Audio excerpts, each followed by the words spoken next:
Hi friends, welcome to my channel. ఏపీలో పింఛన్లు తీసుకునేవారు ఆ ప్రచారాన్ని నమ్మొద్దనేసే అధికారులు అయితే చెప్తున్నారండి. ఇక ఆ విషయంలో టెన్షన్ అయితే పడొద్దని కూడా అంటుంది ఏపీ ప్రభుత్వం. ఇంతకీ అది ఏ విషయంలో, మరి ఆ వివరాలు ఈ వీడియోలో అయితే తెలుసుకుందాం. మీరు ఇంతవరకు నా ఛానల్ని సబ్స్క్రైబ్ చేసుకోకుండా ఉంటే దయచేసి సబ్స్క్రైబ్ చేయండి. దీనివల్ల నేను చేసే ప్రతి వీడియో యొక్క నోటిఫికేషన్ మీకైతే అందుతుంది. ఏపీ ప్రభుత్వ పథకాలకు సంబంధించిన ఏ సమాచారాన్ని మీరు మిస్ అవ్వకుండా ఉంటారు. లైక్ చేయండి, షేర్ చేయండి. మీరు ఇచ్చే ఒక్క లైక్, మీరు చేసే సబ్స్క్రిప్షన్ మాకు ఎంతో ఎంకరేజింగ్గా ఉంటుంది. వీడియోని ఎక్కడ స్కిప్ చేయకుండా చివరి వరకు చూడండి. దీనివల్ల ఇంపార్టెంట్ పాయింట్స్ అయితే మిస్ అవ్వకుండా ఉంటారు. ఇక ఆలస్యం చేయకుండా వీడియోలోకి అయితే వెళ్ళిపోదాం. ఆంధ్రప్రదేశ్లో పింఛన్ల విషయంలో ఎవరికి ఆందోళన అవసరం లేదన్నారు వయోవృద్ధుల విభిన్న ప్రతిభావంతుల సంక్షేమ శాఖ మంత్రి డోలా శ్రీ బాల వీరాంజనేయ స్వామి. పింఛన్ల తనిఖీల విషయంలో ఎవరికి అపోలో అవసరం లేదని, నిజమైన లబ్ధిదారులకు పింఛను అందించడమే లక్ష్యంగా ఈ తనిఖీ నిర్వహిస్తున్నట్లు తెలిపారండి. అర్హత కలిగిన ఏ ఒక్కరికి ఎన్టీఆర్ భరోసా పింఛన్ తొలగించబోమని, ఈ విషయంలో ఎవరికి అనుమానాలు వద్దనేసి ఆయన అయితే అన్నారండి.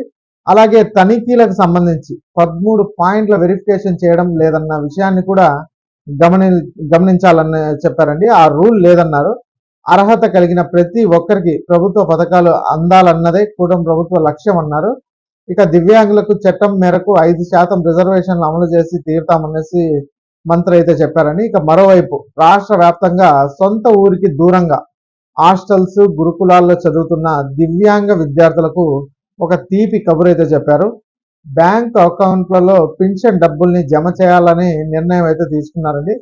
ఆంధ్రప్రదేశ్ వయోవృద్ధుల, దివ్యాంగుల సంక్షేమంలో దేశానికి ఆదర్శంగా ఉండాలన్నది ముఖ్యమంత్రి చంద్రబాబు లక్ష్యమన్నారు మంత్రి. రాష్ట్రంలో కొత్తగా 5 ప్రధానమంత్రి దివ్యాశ కేంద్రాలు ఏర్పాటుకు ప్రతిపాదనలు పంపించిన విషయాన్ని కూడా గుర్తు చేశారు.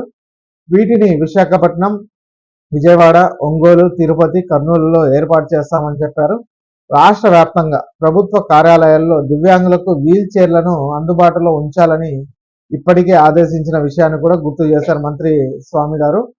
రాష్ట్రంలో వయోవృద్ధుల అందరికీ డిజిటల్ కార్డులు అయితే అందిస్తామని, వృద్ధులపై వేధింపులకు పాల్పడే వారిపై కఠిన చర్యలు తప్పవన్నారు మంత్రి స్వామి గారు. ఇక రాష్ట్ర వ్యాప్తంగా గ్రామాల్లో ఒంటరిగా నివాసం ఉంటున్న వయోవృద్ధుల వివరాలను సేకరించాలని, వాటిని గ్రామ సచివాలయాల్లో ప్రదర్శించాలనేసి చెప్పారండి. వృద్ధుల ఆరోగ్య సంరక్షణతో పాటు ఆస్తుల రక్షణకు పటిష్ట చర్యలు తీసుకుంటామని, కేంద్ర సహకారంతో రాష్ట్రంలో కొత్తగా 12 వృద్ధాశ్రమాలని నిర్మిస్తున్నామనేసి అయితే చెప్పారు. అలాగే వచ్చే విద్యా సంవత్సరం ప్రారంభంలో అంధ విద్యార్థులకు బ్రెయిలీ పుస్తకాలు అందిస్తామనేసి, అలాగే రాష్ట్రంలో ఆటిజం విద్యార్థులకు సైకాలజిస్టుల ద్వారా కౌన్సిలింగ్ ఇప్పిస్తామని మంత్రి డోలా శ్రీ బాల వీరాంజనేయ స్వామి గారు అయితే చెప్పారండి. ఇక ఈ వీడియో నచ్చినట్లయితే ఒక లైక్ చేయండి, అలాగే మా ఛానల్ సబ్స్క్రైబ్ చేసుకోండి. Thanks for watching.